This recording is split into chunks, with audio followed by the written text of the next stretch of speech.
Welcome to another episode of the Learner Centered Collaborative Podcast. I am so excited to have my friend and fellow education nerd here today to talk about all things learner centered and mindset.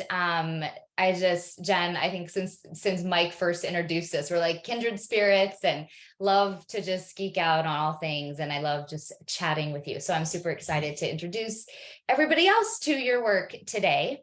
But first, let me tell you a little bit more about Jenn, and then I'll let you share a little bit about who you are.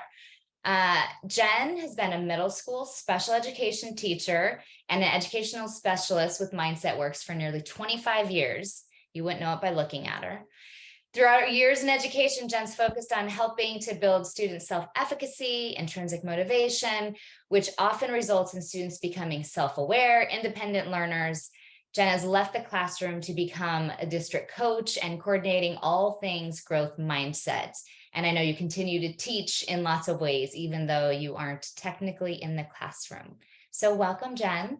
Thank you, Katie. I'm so happy to see you again. And if you remember, the introduction was actually when Mike had seen you at a conference and remembered that I was like, oh my God, you're with Katie Martin. And then he FaceTimed us. It was like 11 o'clock at night on the East Coast. I remember waking up, but I was so excited to meet you. And then we became fast friends. Yeah, so cool.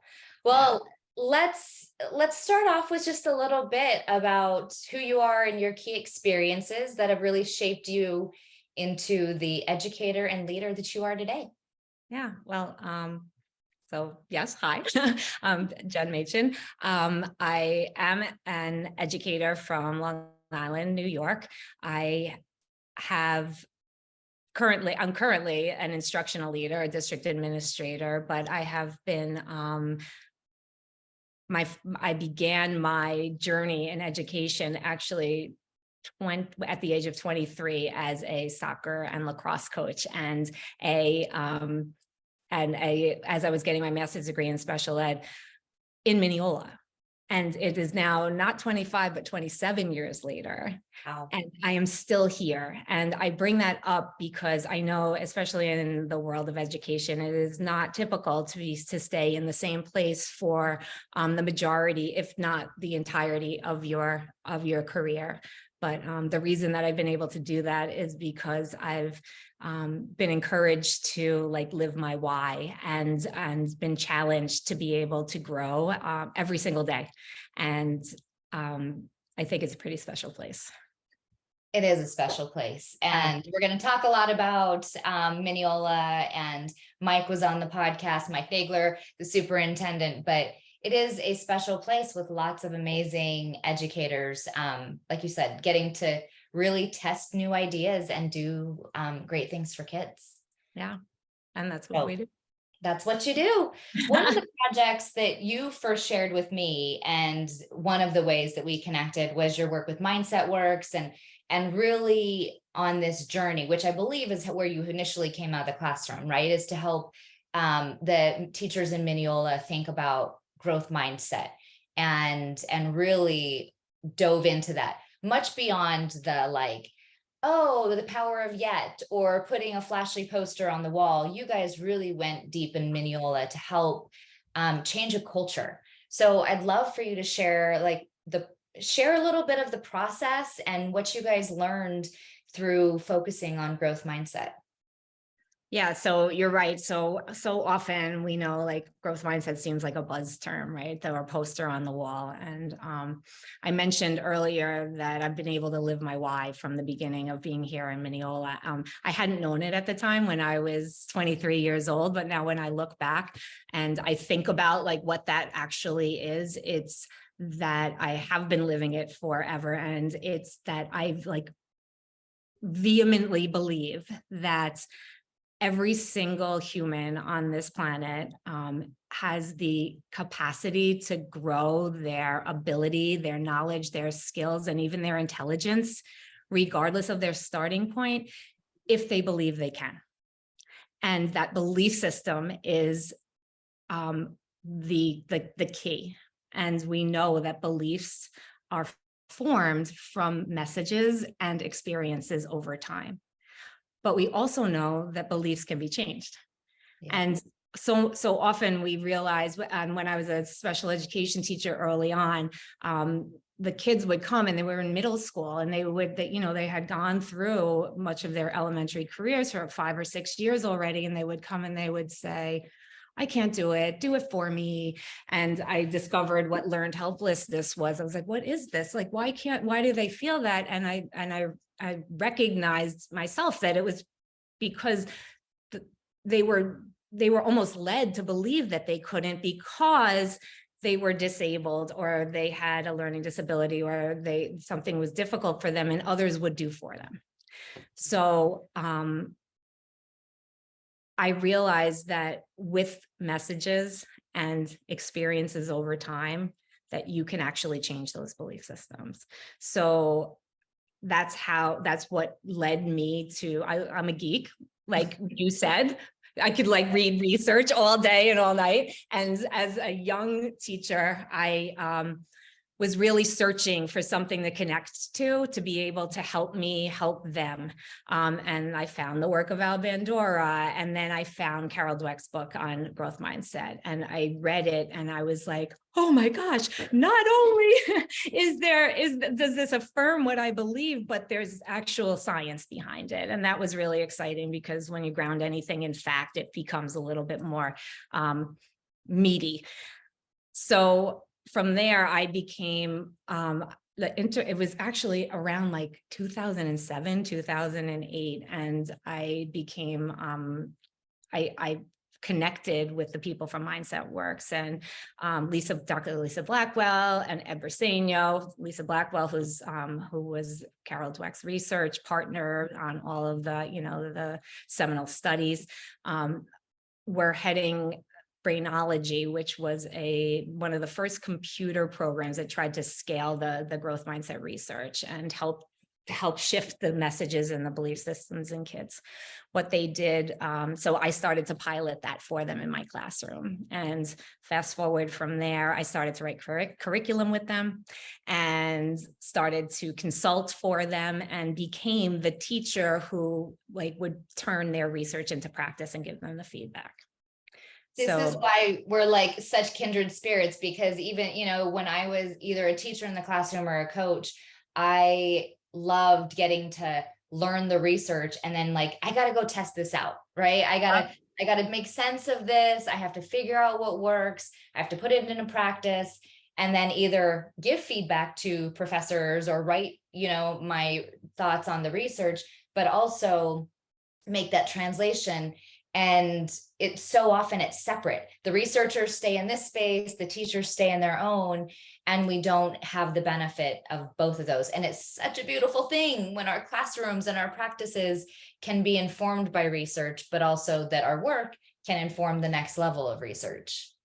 And I'm sure that too, since you've done this too, that the researchers, they're dying for us to give them feedback because they're not there. So they're doing these and they're making these huge discoveries, and then they're trying to get their research out there so when people are real teachers and the real people who are trying this out provide this feedback for them, they gobble it up. And that's throughout my entire journey as a teacher and educator.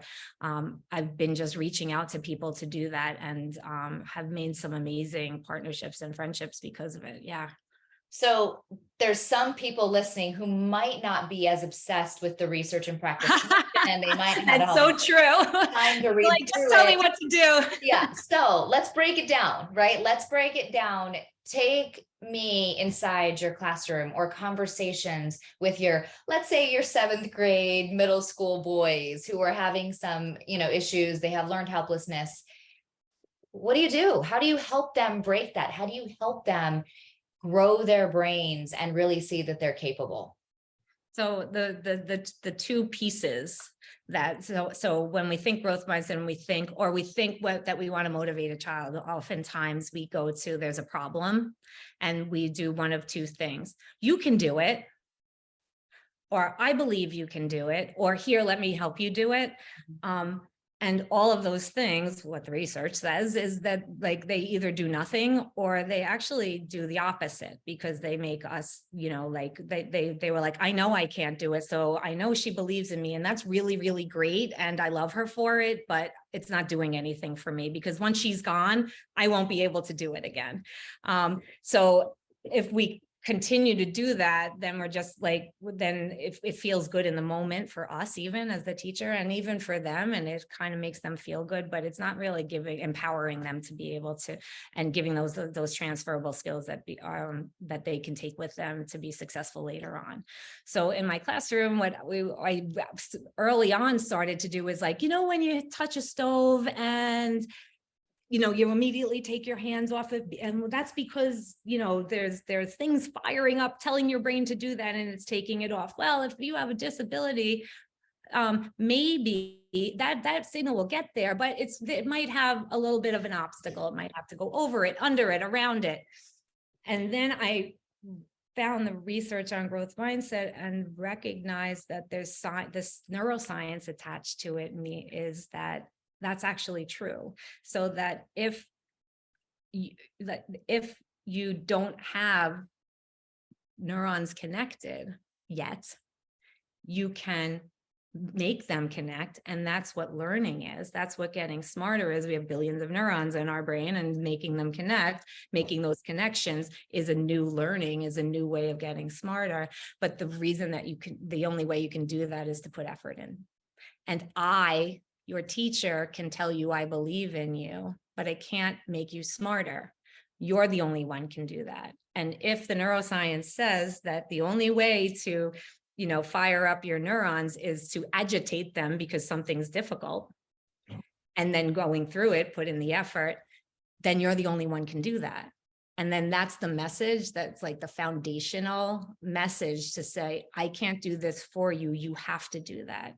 And then the second part is creating the environment in which they do productively struggle. Mm-hmm. And say, no, like we're actually going to make it so that you do struggle. And as you do, I'm going to say, there it is. There's the hard part. Good. What are you going to do about it?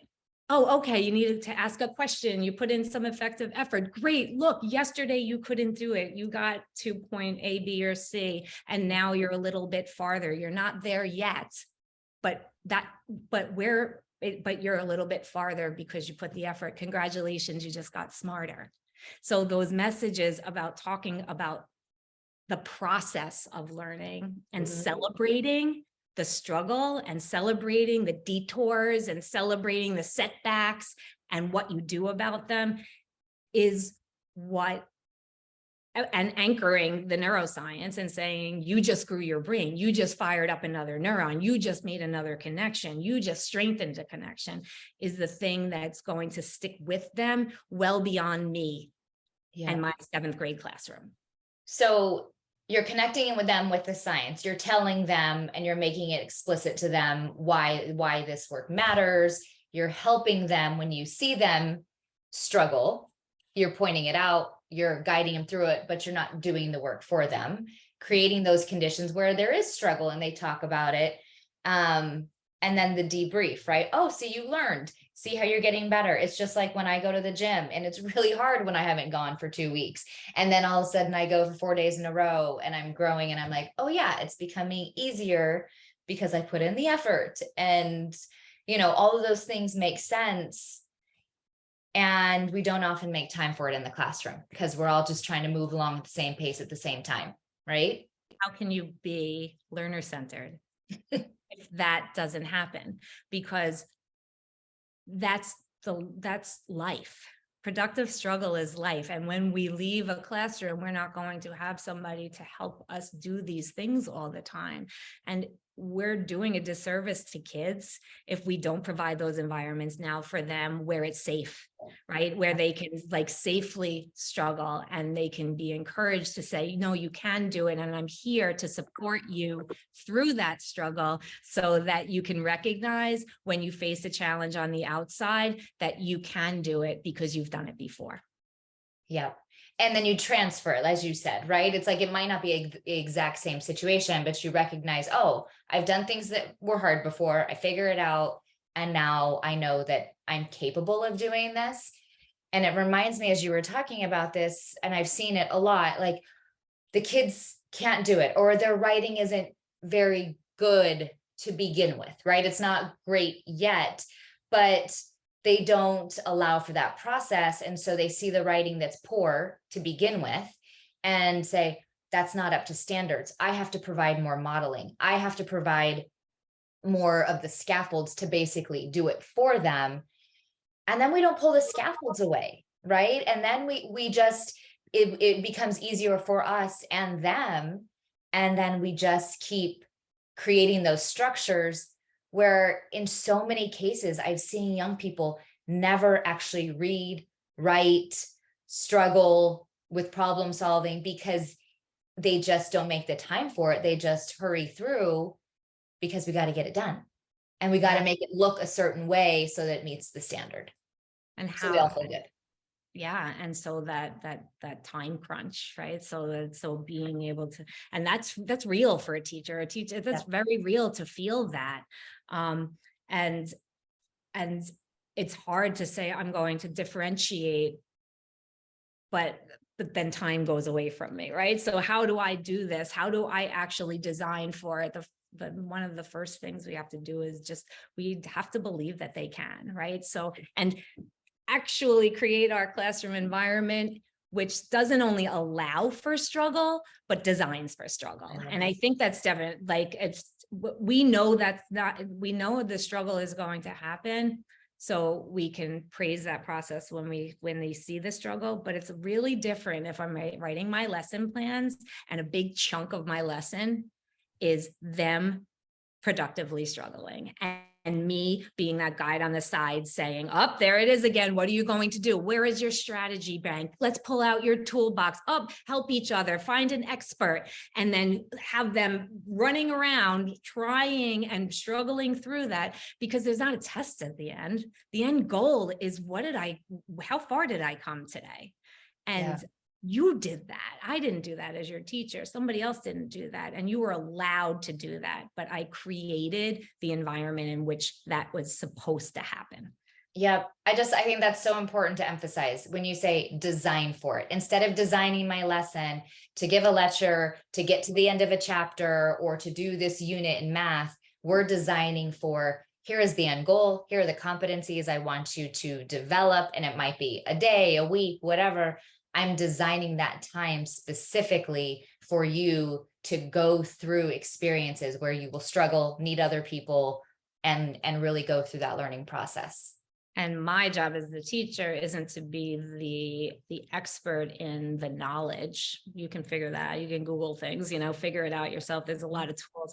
My job as the teacher becomes, okay, I'm going to have 3 or 4 phrases in my head, or on my hand, or in my hand, that I'm going to say to them, because I know these phrases are what makes them, like, engenders a growth mindset in them. Like, not you can do it, but wow, look where you were and where you are now. That's because you struggled and because you found a strategy. You see that you grew, like, and point those things out to them.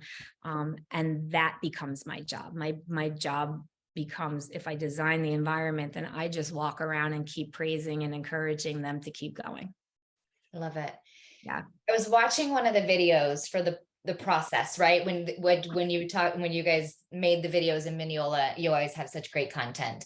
But one of the teachers said, it's not just about me telling students that they're not there yet, or telling my students about developing a growth mindset. He's living it too, right? He's like, I'm actually going through it and developing a growth mindset with them. So talk to me a little bit about the biggest learnings and kind of how you worked with teachers, because at this time you're coaching teachers to coach their students. What was that process like?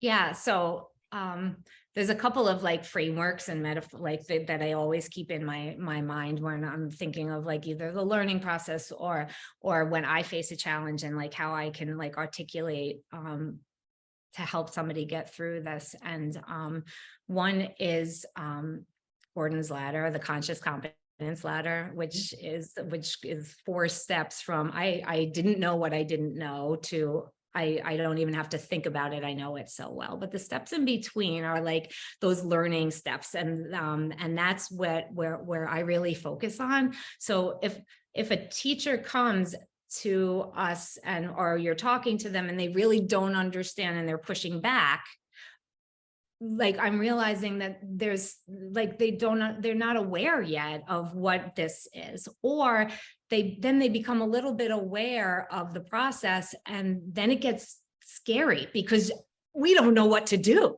or we've tried it and we haven't done it very well. So like teachers don't like to not feel like they're the experts, right? So it's hard to struggle through things. So it's the same process that we teach kids, is that like, let's create these environments and let's try to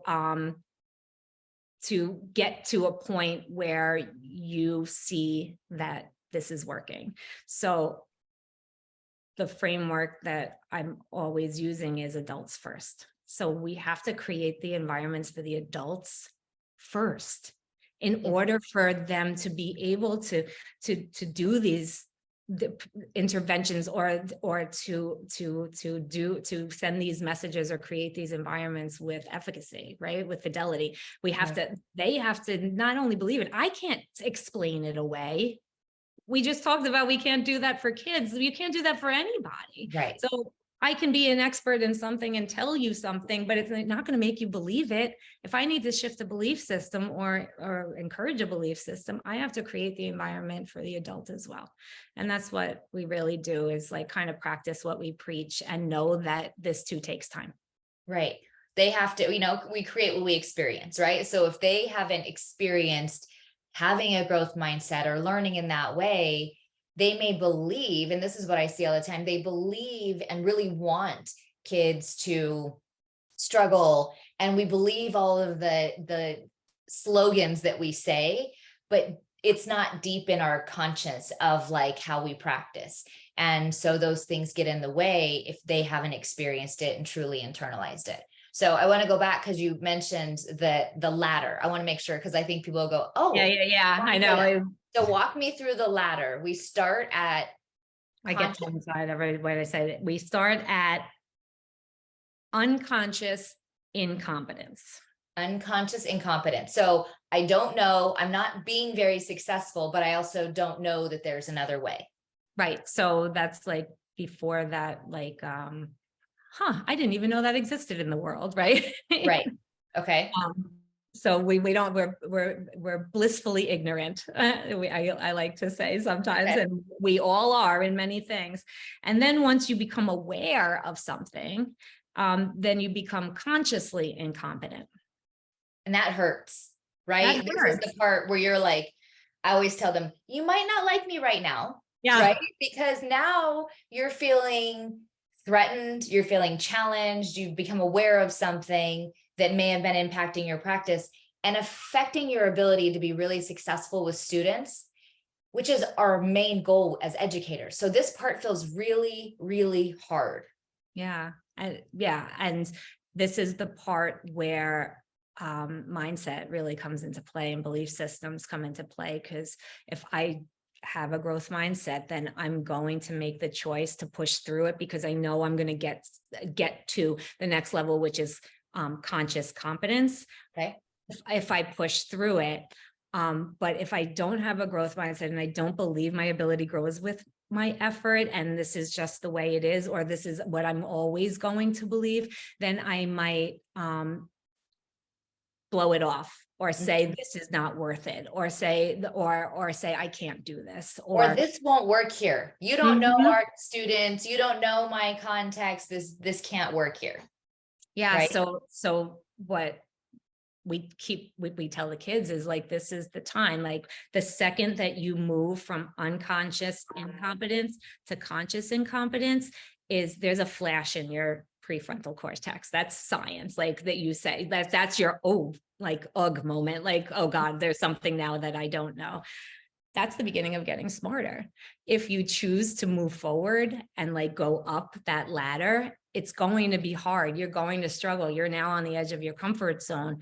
But every time you do that, there's more flashes in your prefrontal cortex. And those flashes are looking for each other and they're looking to connect. And the more flashes that you make, every time you make, you try something, even when you make a mistake and you try again, there's more flashes. So their connections are going to be made. But if there's a flash there, remember when we move up the ladder, but if we don't and we give up or we blame or we say this can't be done, the flash fades away and no more flashes come. So it's really, so that is such a great like visual to be like, so that's now it's your choice. Right. It's totally up to you whether or not you get there or not. Right. Whether you keep learning. And that's why, what you're saying, it's not veteran teachers or older teachers, you can't teach them. It's like, no, if you choose, there are teachers. I just worked with one yesterday. She is in her last 2 years before she retires. And she is every bit as committed and reflective as she was in her early years. And she had that moment a few times as we were walking classrooms. It was beautiful I didn't realize that I could have created my classroom environment like that. And she left saying, I need to create more opportunities for students to be at the center. And I truly believe, because she has that growth mindset, that she's going to be digging into the research, tapping her colleagues now, because now she's awakened to see what's out there and she's going to move to that next level. But it's a choice. It's a light bulb moment, right? Yeah.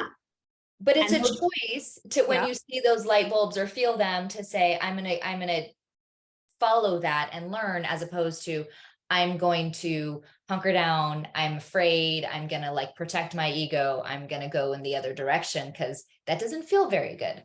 Right. So the theory, or not even, is like, if you know that now getting smarter and getting better is your choice. It is never anything else but a choice. Circumstances happen, things happen that are beyond our control always, but what we can control is how we respond to those circumstances or those things that happen beyond our control.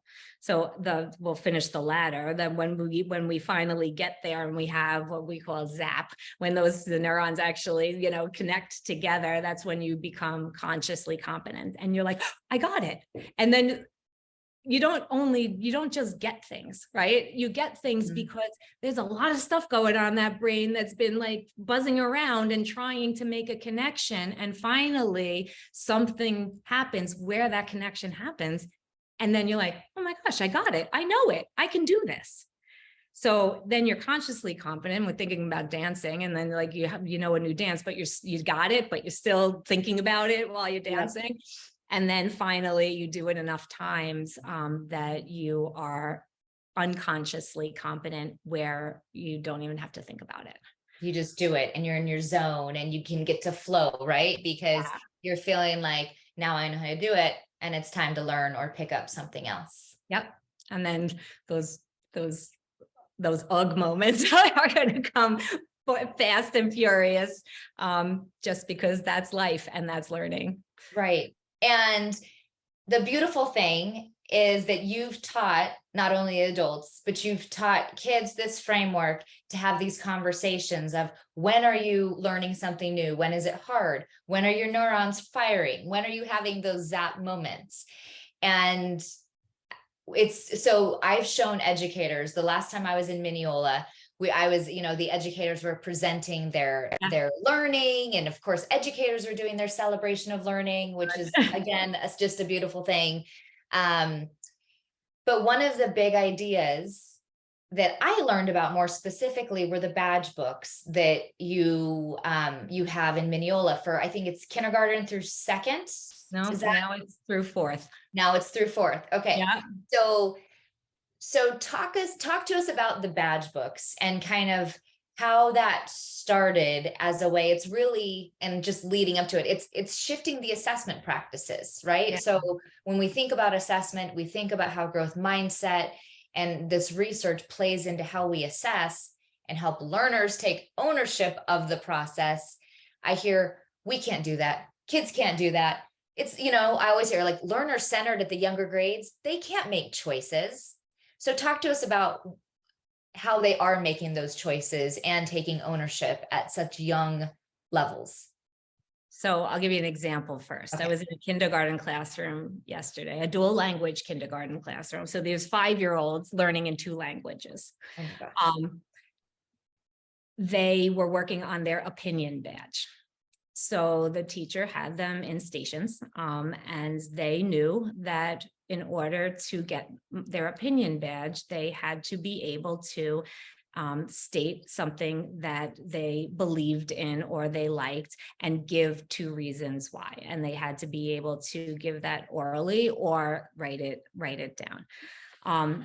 They had the criteria in, they have like TPR on their stations, so that when the teacher wasn't there, they could check against the criteria to see if they had done it. I watched the entire lesson, and there were leveled groups moving through and identifying exactly what it is that they needed to do, doing it on, these are 4 and 5-year-olds in Spanish and English, and saying, Miss Pollock, I think I've earned my badge. I think I've got it. Can you come and check? They didn't say these words, but against my success criteria to see, because I believe that I've met the success criteria. There's another group that was more advanced group, and part of their success criteria was to not only give their opinion and support it, but then she went up, Bloom's taxonomy webs and to argue their point. So now we have, and they were like, we're doing a learning argument. And now they're arguing their point. These are 5-year-olds who were, this teacher did not even have to be in the classroom for 20 minutes if she didn't need to. They were fully self-sufficient because they knew exactly what they were working on and exactly what the criteria was in order for them to be successful. And that's a result of these badges and the badge books and the badge system that we've cultivated in our elementary schools. I love it. So I'm going to try and paint a picture, and then you can correct me and fill in the gaps. But the badge books are basically like a piece of paper on a manila envelope almost, or a folder. Yeah, well, you can show them. Some people are on video, but for those who aren't video, so it's like 12 squares, and they're the criteria, right? The criteria for writing, and it might be by quarter. So you prioritize the standards or the competencies, identify them for young learners, and then they are able to see what they have accomplished, what they are working on, and what they have mastered. Correct. Is that right? Yes, that's exactly correct. So there's like little check boxes under the badge, and those are the success criteria. So like a lot of like John Hattie's work, like learning intentions and success criteria, that also, so that they know exactly. And this has also become so important for parents. Yes. Right. So if you give a 1, 2, 3, or 4, an A, B, C, or D for a 2nd grader or a 1st grader, or for a 7th grader, or even in high school chemistry. Yeah. What does that mean? Nothing. What does it even mean? It doesn't mean anything. You learn to do school that way as you get older. You're like, oh, I know how to get the higher points. It doesn't mean I learn more than somebody else. It just means I know how to, do the system. Yeah. But here, the badges are addressed in lessons, and the learners work toward those success criteria, but it's okay if they don't meet the same success criteria at the same time. They are assessed so there's no tests, but assessment happens in real time. So assessment happens in like that learner, when I would have been able to say, look, how are you demonstrating that you can, say your opinion and support it? If she told me, I would be able to tell the teacher she got it, and then we would be able to award her badge. So you're not saying, okay, go learn all this stuff and then write it on a worksheet, and I'm going to take it home and grade it and give it back to you 4 weeks later, or check it off, or maybe not even give it back, right? We're not creating this like whole arbitrary cycle of more paperwork. We're actually just talking with learners in real time and assessing, like running records, what they can actually do. And it's easier than running records. It's even easier than that. And it feels, and so we're in like a few years later in our K2. And so I don't want to paint a picture that this was so easy when it first started, because it wasn't, but it was something that we truly believed in, and we've had many iterations since, and that's okay too. And we're getting better as we do it. But it has helped us and forced us to be able to say, you do not have to demonstrate learning on the piece of paper that I created for you. Yes. A standard, a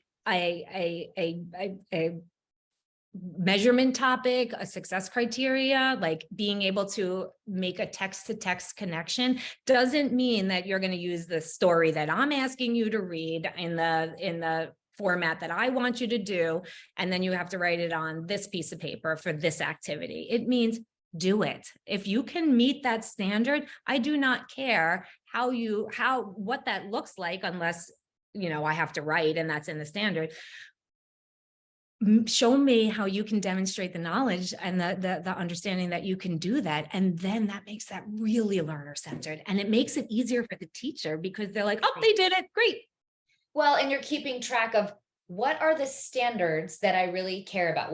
What are the things that kids need to know? And I think a lot of times we confuse this, and teachers say, I have to teach this content because I have to make sure that students have the standards, because they're going to be held accountable for this assessment, right? So we're using that theory of action to kind of guide what we do, instead of flipping it to say, I can create more time and space if I'm really clear about the skills I want students to develop, mindsets, whatever the things are that are in my content, that are in my profile of a learner, the many things we care about. And then the process, I'm not structuring the process or telling the kids exactly what it is. I'm just saying, I'm gonna hold you accountable for the end goal. And I love, Devin always says, our CEO, you can hold me accountable for the process, or you can hold me accountable for the end result, but you can't do both, right? And if we're really wanting to hold kids accountable for the end result, we have to let there be space in the process to go through that learning cycle. We have to design for the space. We have to design for it. There you go. Right. Okay. And I would be remiss if I didn't say that these badges, each badge is the standard. Right. So we take the standards, and the badges are meeting the standards. We call the badges our own things, but the language in the badges are the language of that standard. So they're not made up, right? Like these are. No, we're not just saying, yeah, exactly. Truly competency based. You're deciding the competencies that matters. You're taking the standards, but you're providing opportunities for learners to take ownership of it in a way that matters to them, even at 5 years old. And let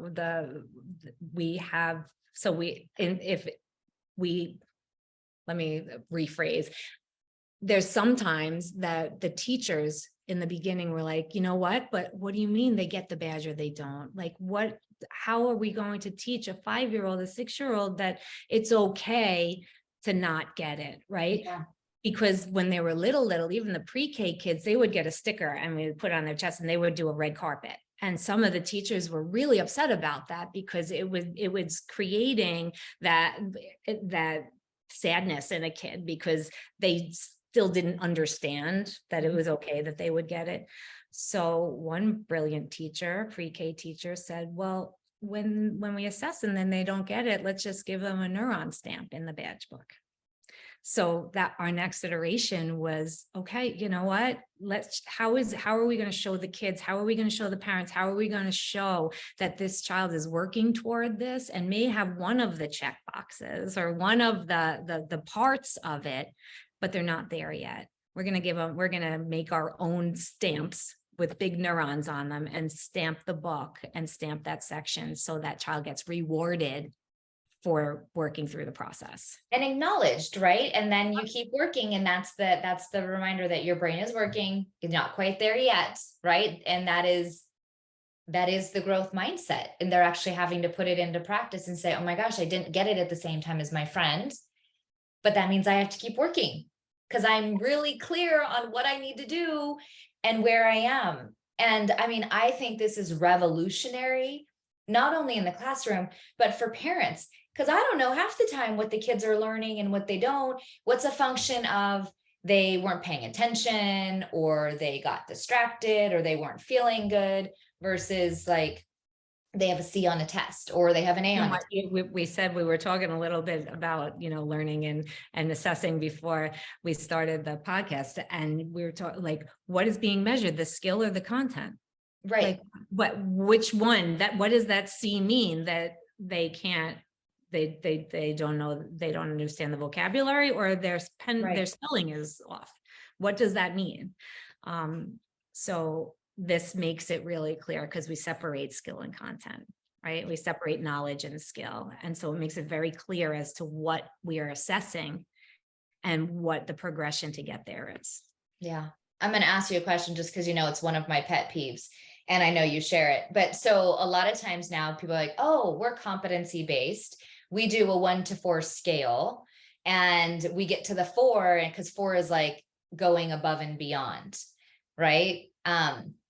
So in the badge books, you're not using that. You're just saying like, you got it or you didn't, and then moving on. Right.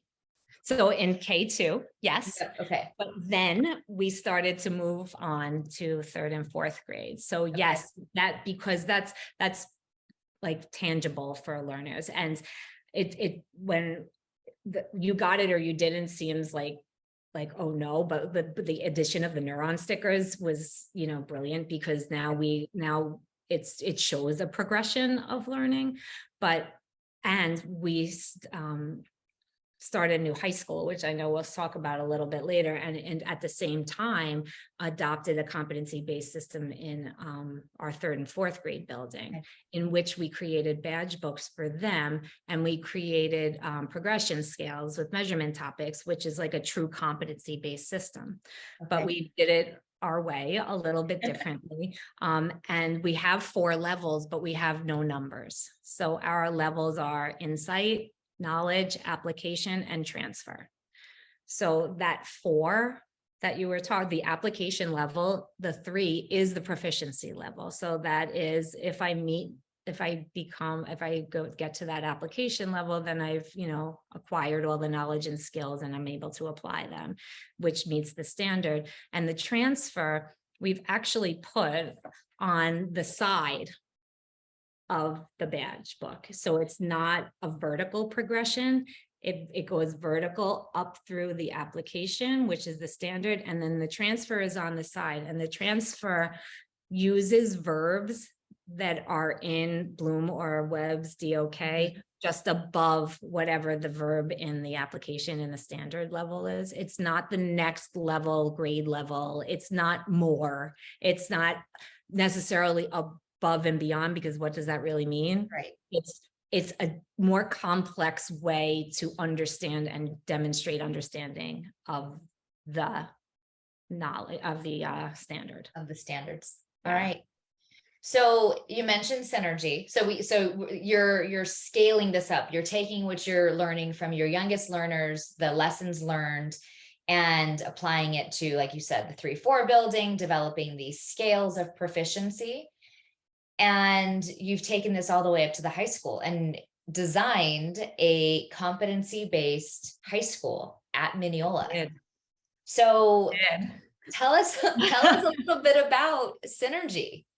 How do you use some of these lessons learned, this research, as the foundation for the design of synergy?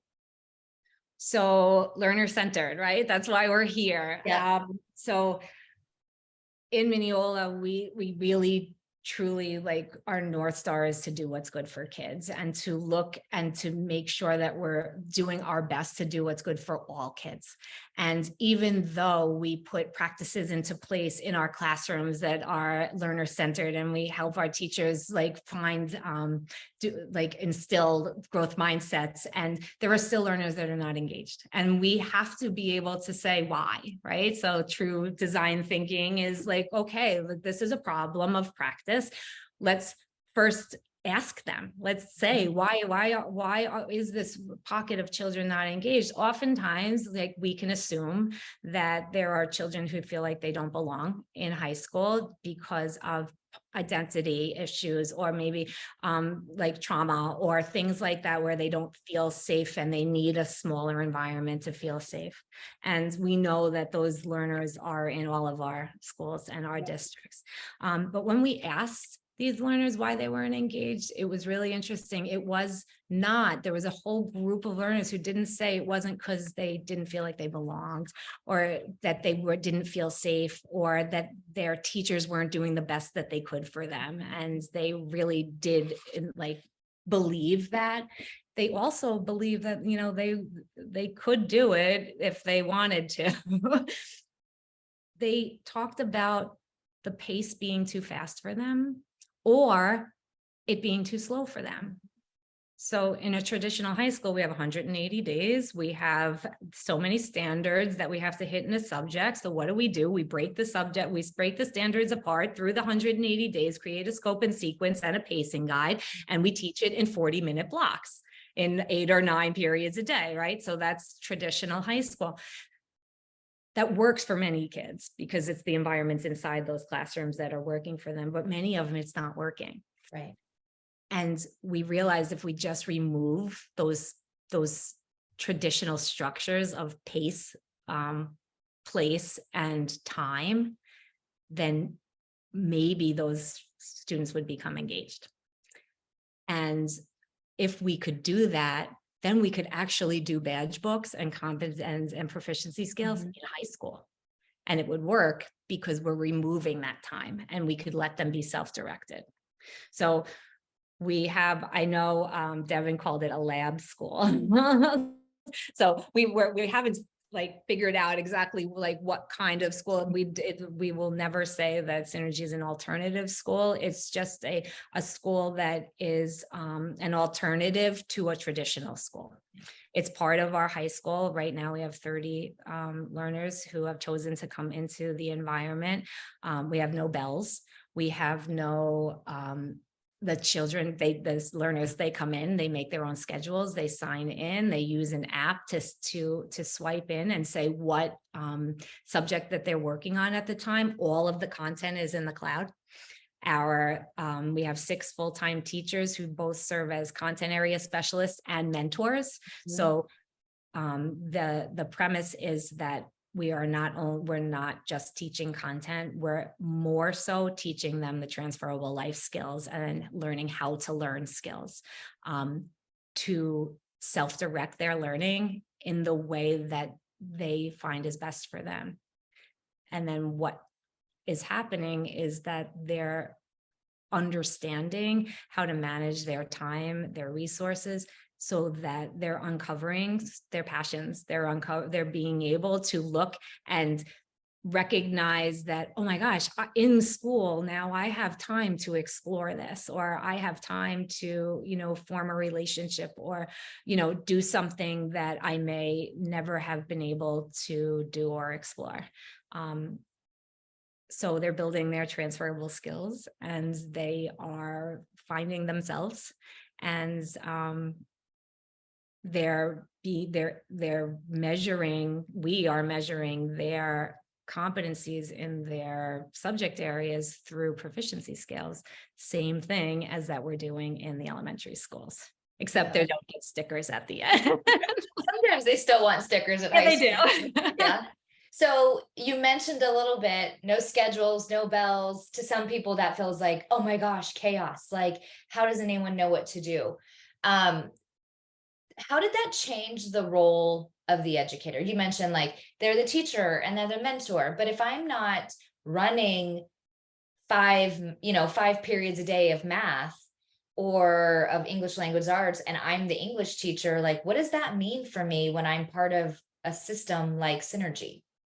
It's funny, we just had interviews today for maternity leave that's coming. So we had to explain that these teachers came in and they, thought they were coming into a traditional, ELA class per se. And we were explaining to them, and the reactions were interesting. So some people were so like, oh my gosh, I don't know if I could ever do this. But then the teachers that were like, tell me more, and got curious, I was able to like ask them, like, what makes you curious? Like, what do you see your job as?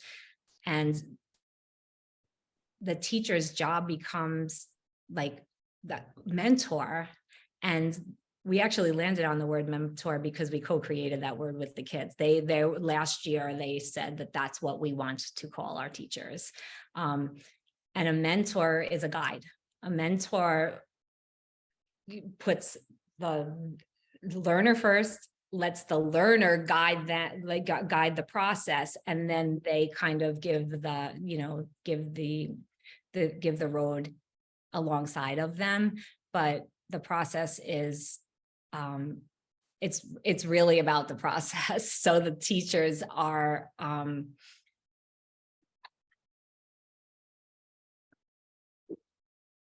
this is what we probably have to figure this out. The teachers are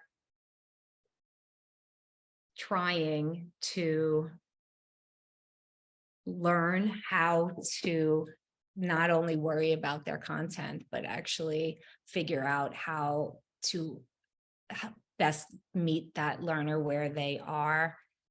And they're realizing that it's the skills and the underlying learner skills that they need to tackle first. And then all of a sudden, everything else starts to pour out. And that's really hard. See, it was even hard for me to articulate. It's really hard to say, to understand that that's your role, because oftentimes teachers don't feel like they're doing their jobs if that's what they're doing, if they're not up in front of a class and if they're not delivering the content. But those teachers work really hard to put the content on the cloud, right? That's not easy either. So now they're shifting their roles to being able to help the children self-guide themselves. And that's a hardship for a teacher, because it really moves away. It takes away teaching and it focuses on learning, and it forces us to focus on learning. Right. I think, and that if that is our end goal, and it kind of goes back to what you said about your special ed classroom at the beginning, right? You had to create really clear criteria where you wanted your learners to go. And what Synergy has done, from my perspective, is created the space to actually allow the teacher or the mentor and the learner to have these conversations, to confront the challenges, to make space for them to dive into that learning process in a way that is authentic to them, right? And then also, they're going to flounder, I'm sure. I have all this time. Sure, as an adult, a fully functioning, most days adult, there are days when I'm like, I have a to-do list a mile long and I want to put things off, or I don't get to everything. But that is reality too. And then you have to figure out, like, all right, how do I recover? And how do I look at strategies of putting my phone away, or, to be more productive? I think it's great that kids are learning that, but if they don't ever have the opportunity to learn those strategies, when are we teaching them those things? Yeah. And it is hard. So a lot of kids come in and they think it's going to be easier. Oh, we don't have bells, we don't have this. And then you're like, what do you mean I have to do all of this stuff and I have to do it on my own? So we have kids who are really struggling, right? And they very similar, those same things, like it's not done. So even here, like, you don't do it and you don't come to school, it's still there for you, kid. You still have to do that. It doesn't go away because we moved to No. another unit. You don't just get the F, right? Nope, you gotta do the work. Right. And in this competency-based system, right, it's, it kind of even takes the grades away, not the grades, the assessment grades, but the grade levels, even though we still have them because we're in our first year and we're not going to remove everything, but like your competency, your age or your grade shouldn't say what that shouldn't dictate the pace of how competent you should be. If you need to spend more time on math concepts, but you can get there and you can like fly through the English concepts or skills, then fly through the English concepts or skills and let's spend more time on math, and that's okay too. I love it. You guys are really leaning into the design process, right? You start with the empathy, really getting clear on what you're trying to design for, and testing and iterating. And I think that we are collectively going to be better off in education when systems like Mineola and other systems, whether it's a lab school or whatever you want to call it, that are really thinking about how do we create the space to do things differently. We still have our traditional systems and you're innovating inside those, but really Synergy in my mind is a space to think about. We have some ideas because we've listened to our learners about what's needed, about what's possible, and we're going to collectively lean in and design. And, you know, as we start to grow more and more of these projects, and we're going to continue to learn and create amazing alternatives to what has been the traditional system all along. Yeah, it's really fun, and it's hard, and it's challenging, and every single day is something that, you know, we go up and down that conscious competence ladder Right. very quickly.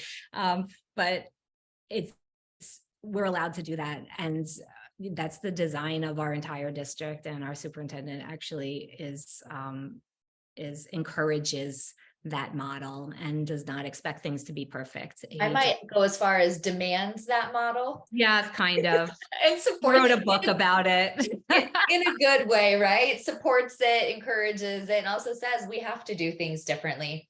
So the last question I want to ask you, we'll continue to learn about synergy and continue to share, but we've talked a lot about mindset in students, mindset in adults, and you know, that's an important piece. It's not the only thing. We're not here just to be like, yeah, do your best, right? We still have things we need to learn, and we have goals that we're held accountable to. But I continue to hear, maybe not as much, but like, we can't do this because we're a private or a public school. Sorry, like, we can't do these things. Wish we could. We have all these aspirations, but we are a public school, and so we can't do that. And yet you're sitting here 27 years in Mineola, and you are doing that. You continue to do that. So what's different that you can enlighten other educators who might be thinking, yeah, that would be really cool, but we can't? What makes Mineola different? I guess the question I would have, if we said we can't, is how do you know if you haven't worked through it, right? How do you know if you haven't tried it? And it's uncomfortable to do something that you have no idea what the end result is or what's going to happen in between. That ambiguity part is what stops us from doing most things or pushing through that. And if we complain about the way the system is and we don't do anything about it, then shame on us, because we can work to do something about it. And it might not be easy, or it might not be, you know, it might be messy. In fact, it will be. But if you haven't tried it, or you haven't gone outside of your comfort zone and taken that first step, how do you know? I love it. That's why you're brilliant. All right, we're going to do some rapid fire questions, because I'm going to end on that. It was perfect. What is one thing that we should stop doing in education? Saying we can't. Cheers. What is one thing we should start doing? I think we should start challenging one another to remind ourselves that it's about the kids. And often that's why every single one of us came into this profession, and we forget that sometimes when things get hard, or you know, bureaucracy or whatever it is we want to blame. But if we remind ourselves and we challenge one another to remind each other, is this best for kids? Then maybe we will take those chances. Love it. What should we keep doing? We should keep, there's a lot of things we should keep doing. We should keep asking questions, and we should keep finding out what they think. And we should keep the voice of the students at the center, and use their voice to make change, and use them with us to do it with us. With, not for, yes. What's one thing that people might not know about you? okay, let's go back to the beginning. You said the power of yet. So I can be traced back to being the person who introduced the word yet to growth mindset language, which It's so is, cool. yeah, which is really, really cool. Ed Brisanian, when he did his first TED Talk, I helped him prepare for it, and he didn't have like a powerful ending. So we said, why don't you just talk back with your growth mindset voice, and if you hear your fixed mindset voice, add the word yet. And he did that, and that was the first time that it went into the growth mindset language. So, Well, many teachers and kids around the world, thank you, because it was on Sesame Street. it has become a thing that many of us say, and it's a reminder of, our learning, the power of learning. Yeah. What are you grateful for right now? I am grateful for my children. I have 2 college kids now, and they're fantastic, and they're thriving, and they're being challenged. And I'm grateful to be able to watch their journey and their process. That's on the top of my mind right now, because they have growth mindsets and they're struggling sometimes, but they understand that that's part of the process. And I'm just watching them grow every single day. It's really cool. I love that. Yeah. Love that. Nothing more important as a mama. Yeah. All right. Final thought. What's your hope for the future of education? My hope for the future of education is that we continue to have these hard conversations and challenge one another as educators and as leaders to continue to do what's right and good for all kids, not what's easy or what always has been, and to just take that completely out of our vernacular, because it won't move us forward, and the future of our children are at stake. And that is a big weight on our shoulders. We have a big responsibility. We do. We Yeah. do. Thank you, Jenn. I love getting to talk with you. And I'm so excited for people to hear more about you and the work of Mineola. Just grateful for you continuing to learn and grow and share the many lessons with all of us. So thank you. I always learn from you, for sure. Thank you.